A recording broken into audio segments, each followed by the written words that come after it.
ਕਾਲ ਭਾਜੀ ਕੀ ਹਾਲ ਜੇ? ਸਤਿ ਸ਼੍ਰੀ ਅਕਾਲ ਜੀ, ਸਲਾਮ ਅਲੈਕਮ। ਵਾਲੇਕੁਮ ਸਲਾਮ। ਚੰਗਾ ਲੱਗਾ ਤੁਹਾਨੂੰ ਮਿਲ ਕੇ। ਜਜ਼ਾਕਲ। ਇਹ ਮੈਂ ਇੱਥੇ ਆਇਆ ਵਾਂ ਜਰਾ ਸਾਊਥ ਹਾਲ ਆਇਆ ਵਾਂ, ਸਰਦਾਰ ਜੀ ਨੇ ਤੇ ਇਹਨਾਂ ਲਈ ਪੁੱਛਦੇ ਭਲਾ ਕਿ ਖਾਨ ਸਾਹਿਬ ਨੇ ਕੋਈ ਸਰਦਾਰ ਜੀ ਹੈ। ਅੱਛਾ ਨਹੀਂ ਜੋਰੋ ਪਤਾ ਕਰ ਹੀ ਦਿੰਦਾ।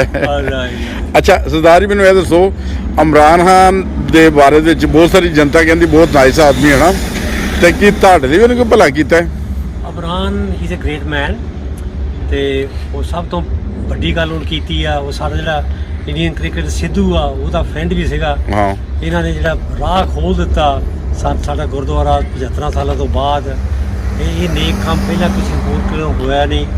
ਇਹ ਸਮਝਦਾ ਵੀ ਇਮਰਾਨ ਬੱਲੇ ਬੱਲੇ ਬੱਲੇ ਬੱਲੇ। ਨਹੀਂ ਸਹੀ। ਤੇ ਤੁਸੀਂ ਇਮਰਾਨ ਨੂੰ ਲਾਈਕ ਕਰਦੇ ਹੋ? ਵੈਸੇ ਅੱਛੇ ਇਨਸਾਨੀ ਖਿਦਮਤ ਕਰਦਾ ਹੈ ਇਨਸਾਨੀ। He is a very good insaan. So he was a very good player, very good cricketer. I think he's a nice man. I think everybody likes him. ਸਹੀ। ਤੇ ਇੰਡੀਆ ਦੇ ਵਿੱਚ ਜਿਹਦੇ ਫਾਲੋਅਰ ਹੈ ਨੇ ਸਾਰੀ ਦੁਨੀਆ ਵਿੱਚ ਉਹਦੇ ਫਾਲੋਅਰ। ਅੱਛਾ, ਹਿੰਦੁਸਤਾਨ ਦੇ ਇੱਥੇ ਯੂਕੇ ਤੇ ਮੈਂ ਵੇਖੇ ਬੜੇ ਉਹਦੇ ਫਾਲੋਅਰ ਨੇ, ਕੋਈ ਪੰਜਾਬੀ ਵੇਖ ਲਓ, ਇੱਥੋਂ ਤਾਂ ਕਾਲੇ ਵੀ ਉਹਦੇ ਫਾਲੋਅਰ ਹੈਗੇ ਜੀ। ਹਾਂ ਕਾਲੇ ਤਾਂ ਹੈਗੇ ਆ। he is one of the greatest player of the world. So everybody likes him.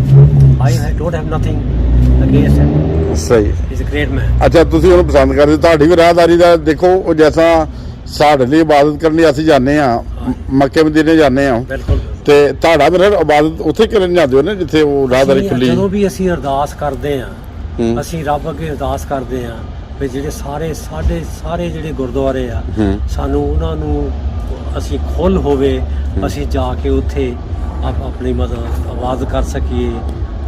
ਤੇ ਉਹ ਬਲ ਇਹ ਹੁਣ ਖੁੱਲ੍ਹ ਗਿਆ ਤੇ ਬਹੁਤ ਚੰਗਾ ਹੋਇਆ। ਅੱਛਾ, ਕਰਤਾਰਪੁਰ ਰਾਹਦਾਰੀ ਜਿਹੜੀ ਹੈ ਨਾ, ਕਰਤਾਰਪੁਰ, ਉਹ ਬੜਾ ਹੀ ਸੋਹਣਾ ਉੱਥੇ ਗੁਰਦੁਆਰਾ ਬਣਿਆ। ਹੁਣ ਤੁਹਾਡਾ ਚੱਕਰ ਲੱਗਿਆ ਉੱਥੇ ਕਰਤਾਰ? ਹਾਲ ਤੱਕ ਮੈਂ ਨਹੀਂ ਗਿਆ।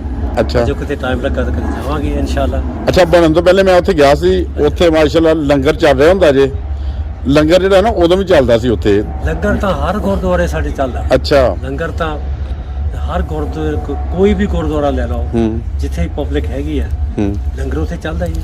ਅੱਛਾ, ਇਮਰਾਨ ਖਾਨ ਜਦੋਂ ਰਾਹਦਾਰੀ ਖੋਲੀ ਉਹ ਤੋਂ ਪਹਿਲੇ ਅਸੀਂ ਦੇਖੀਦਾ ਸੀ, ਵੀਡੀਓ ਦੇਖਿਆ ਨੇ, ਆਪ ਤੇ ਨਹੀਂ ਦੇਖਿਆ, ਕਿ ਦੂਰੋਂ ਹੀ ਲੋਕੀ ਜਿਹੜਾ ਉਹ ਕਰਤਾਰਪੁਰ ਨੂੰ ਜਦੋਂ ਬਾਰਡਰ ਤੋਂ ਜਾ ਕੇ ਦੇਖਦੇ ਹੁੰਦੇ ਸੀ, ਤੇ ਉਹ ਉੱਥੇ ਜੈਸਾ ਪੂਜਾ ਕਰੀਦੀ ਜਾਂ ਇਬਾਦਤ ਕਰੀਦੀ ਜੋ ਵੀ ਹੈ ਨਾ, ਉਹ ਦੂਰੋਂ ਹੀ ਮੱਥਾ ਟੇਕਦੇ ਹੁੰਦੇ ਸੀ ਇੰਨੀ ਦੂਰੋਂ। ਤੇ ਕਦੀ ਤੁਸੀਂ ਉੱਥੇ ਜਾ ਕੇ ਐਸਾ ਮੱਥਾ ਟੇਕਿਆ ਸੀ ਕਿ ਨਹੀਂ? ਉਦੋਂ ਮੈਂ ਕਦੇ ਨਹੀਂ ਉੱਥੇ ਗਿਆ। ਹਾਂ, ਇਹ ਨਹੀਂ ਗਏ ਉੱਥੇ, ਚੱਕਰ ਨਹੀਂ ਲੱਗਾ। ਅੱਛਾ, ਤੁਸੀਂ ਇੱਥੇ ਯੂਕੇ ਰਹੇ ਹੋ ਨਾ? ਇੱਥੇ ਯੂਕੇ ਰਿਹਾ ਬਹੁਤ ਦੇਰ ਤੋਂ ਬਾਅਦ। ਅੱਛਾ।